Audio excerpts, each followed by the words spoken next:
오늘의 쏙쏙 경제입니다. 유통과 관광 등 전방위로 확산하고 있는 중국의 사드 보복으로 인해 피해액이 최대 17조 원에 이를 거란 전망이 나옵니다.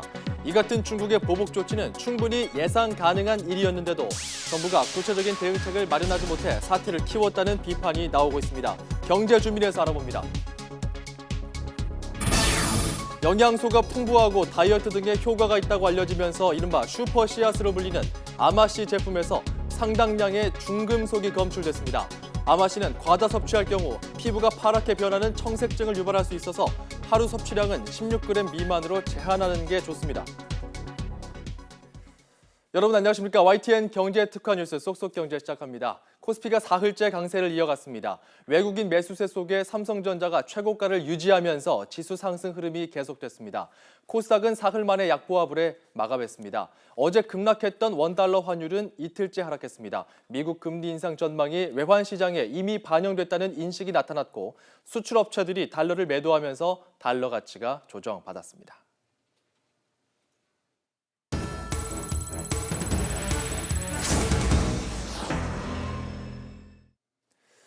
중국의 사드 보복으로 인해 우리나라의 피해가 큽니다. 중국에 대한 수출 의존도가 매우 높기 때문입니다. 예상되는 피해가 최대 17조 원이라는 전망까지 나오는데 우리 정부는 올해 초까지만 해도 보복은 없을 거라며 낙관적 전망을 잇따라 내놨습니다. 이대건 기자 나와 있습니다. 자, 최근 들어서 중국의 사드 보복이 빠르게 진행되고 있는데요. 그렇죠. 현재까지의 피해를 추산한다면 어느 정도일까요? 네, 하루하루 새로운 소식이 들어올 정도인데요. 그만큼 피해가 빠르게 확산되고 있습니다. 예. 네, 지금 화면을 하나 준비했는데요. 이 화면은 중국 SNS에 올라온 동영상입니다. 롯데에서 생산하는 소주를 중장비로 뭉개기도 하고 롯데는 중국을 떠나라고 적힌 플래카드도 눈에 띕니다. 중국 현지에서 롯데에 대한 보복이 본격적으로 진행되고 있는 겁니다. 最近听说很多地方的那些马克都已经停止营业了，担心我们这边也要停业的话，有很多人失去工作。 네, 중국 정부가 한국행 전세기 운항을 잇따라 불허하면서 중국인 관광도 계속해서 취소되고 있습니다.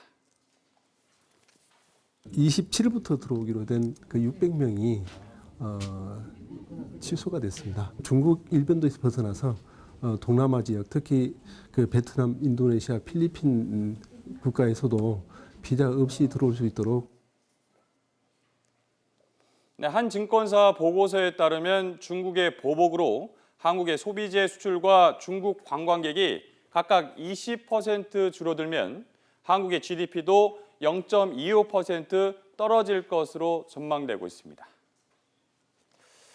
네, 중국의 보복이 하루아침에 정리될 분위기가 아닌데 보복의 불똥이 어디까지 번질 것인가도 관심입니다. 특히 수출이 제일 걱정이라면서요? 네, 우리나라는 수출로 먹고 사는 나라다 이렇게 얘기하지 않습니까? 예. 특히 중국 수출에 대한 의존도가 매우 높습니다. 중국도 이를 모를 리가 없습니다. 지난해 한국의 대중국 수출은 모두 1,224억 달러에 이릅니다. 전체 우리나라 수출액의 25% 이상으로 세계 교역국 가운데 최대 규모입니다. 한국이 달성한 흑자 규모도 지난해 374달러로 이 또한 무역 상대국 가운데 가장 컸습니다. 수출 관련 보복으로 확대될 경우 피해는 눈덩이처럼 불어난다는 의미입니다. 사드 보복이 확대되면 우리나라 경제 손실이 최대 17조 원에 이를 것이라는 민간 연구소 전망까지 나왔습니다. 과거 일본의 피해보다도 큰 수준입니다. 한국 제품 전반에 걸쳐서 수입 통관 지원을 확대한다든지 좀 보복의 폭이 넓어지고 그리고 좀 더 공식화되지 않을까 생각하고 있습니다. 네, 코트라 자료를 보니까 네. 우리 수출 전체의 31%가 대중국 수출이더라고요. 네. 그만큼 수출 의존도가 높은데 그렇습니다. 이러니까 중국도 더 세게 나올 수 있을 것 같습니다. 그런데 정부의 대비 태세가 좀 느슨했다 이런 지적이 나옵니다. 실제로 그렇습니까? 근데 적어도 공식적인 입장만 놓고 보면 보복 가능성에 대해 낙관적으로 판단했던 것으로 보입니다. 예. 네, 한중 관계가 고도화돼 쉽게 경제 보복을 할 수 있는 구조가 아니다. 지난해 7월 황교안 국무총리가 사드 배치 결정 직후 한 전망입니다. 이어 지난해 9월에 나온 윤병세 외교부 장관 발언도 비슷했습니다. 현재로서는 이것이 과연 비공식이든 공식이든 이것이 경제 보복이다라고 얘기하기는 아직은 상당히 좀 이르다 이렇게 말씀드릴 수 있겠습니다. 네, 보복성 조치가 확대되던 지난해 12월에도 유일호 경제부총리는 중국의 무역 보복 조치는 제한적, 그러니까 가능성이 작다고 봤습니다. 지난해 이어 올해 초까지만 해도 정부의 전망은 낙관적이었던 셈입니다. 네, 잠시 지금 자막으로 나가고 네, 있는데 헌법재판소에서 박근혜 대통령 탄핵 심판 최종 결과가 10일에 이번 주 금요일에 선고된다는 소식이 지금 네, 방금 들어왔네요. 소식이죠? 잠시 네. 전해드리고 이어가겠습니다. 다시 한번 전해드리겠습니다.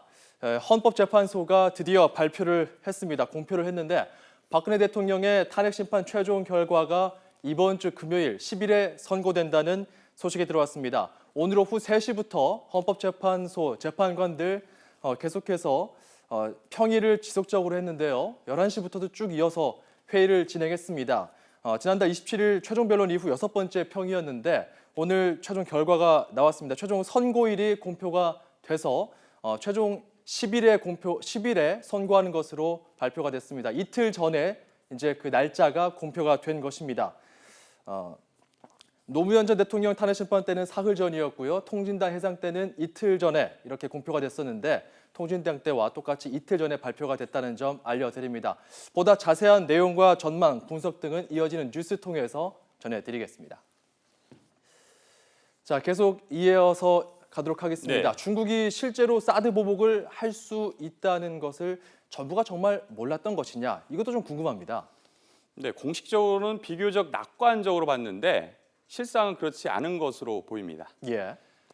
네, 최근 언론 보도에 따르면 지난해 10월 8일 안종범 전 청와대 수석 업무일지에 이런 내용이 적혀 있었습니다. 당시 정부가 외교라인을 통해 사드 보복을 감지했다는 구체적인 내용입니다. 그때 이미 알고 있었다는 의미입니다. 더 나아가 대응책 관련 내용도 있습니다. 근본적으로는 법적으로 해결해야 하며 WTO 국제무역기구 제소 방안도 검토했던 것으로 보입니다. 이처럼 사전에 위험성도 인지했고 대응책도 검토했지만 정부는 사실상 손을 놓고 있었던 셈입니다. 우리나라 외교부 장관은 우리나라 기업들이 이렇게 피해를 입고 있는데 어떤 외교적 노력을 하고 있습니까? 네, 최근에서야 정부는 중국에 대해 적극적인 대응 방안을 마련하겠다고 밝혔습니다. 그런데 시기를 놓치면서 뒤늦게 오히려 중국을 자극하고 있다는 비판까지 나오고 있습니다. 미국과 중국이라는 강대국 사이에 낀 한국 정부 외교의 현주소입니다. YTN 이다운입니다.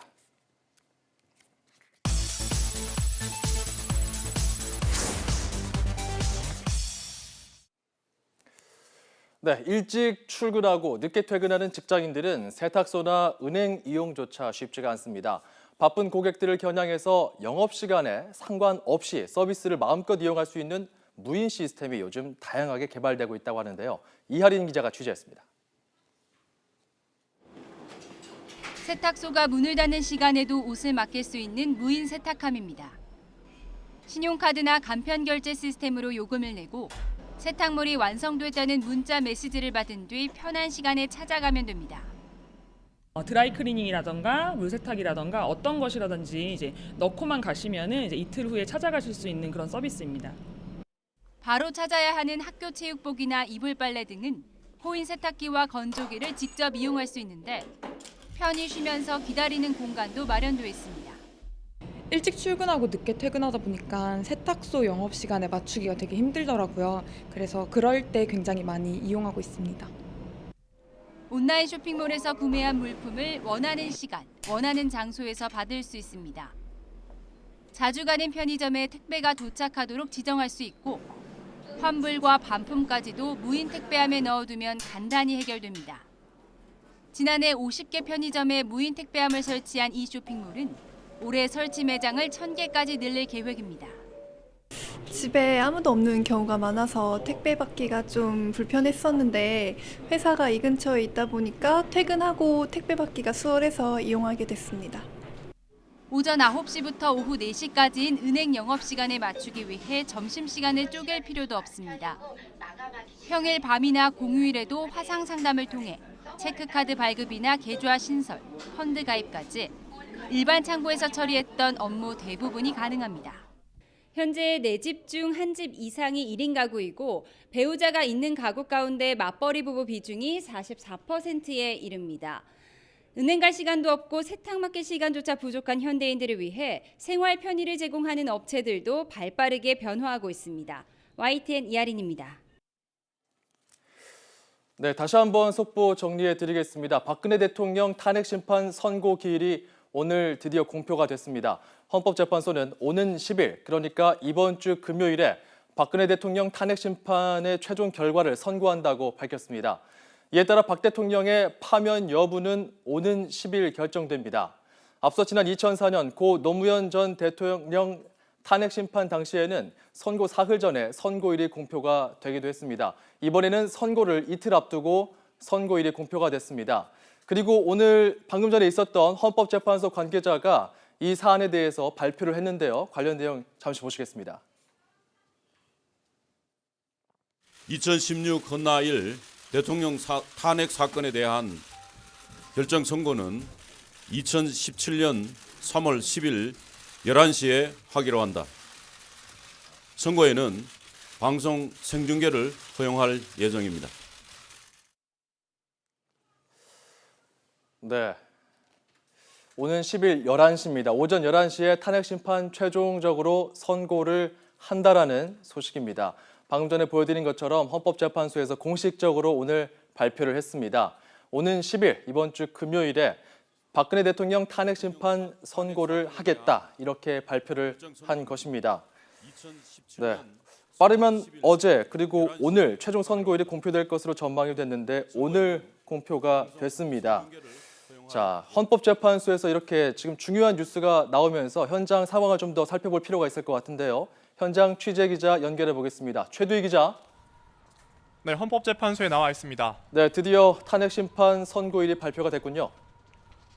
네, 그렇습니다. 헌법재판소의 탄핵 심판 사건 선고일이 조금 전 오는 10일 오전 11시로 결정됐습니다.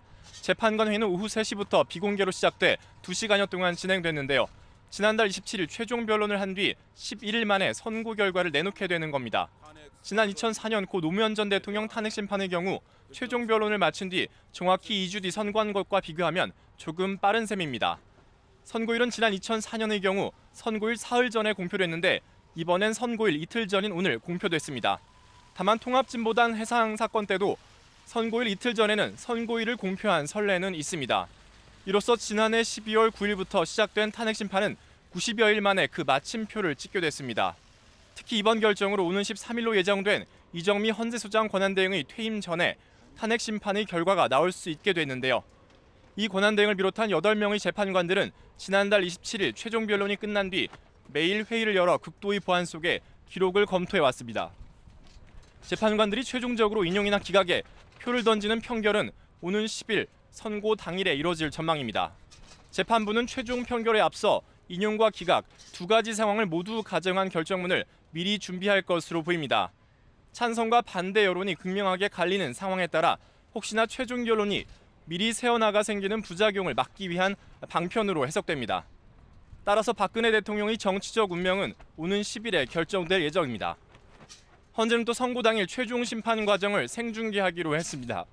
앞서 지난 2004년 고 노무현 전 대통령 탄핵 심판 선고일에 헌재 설립 이래 처음 생중계를 한 선례도 있는데요.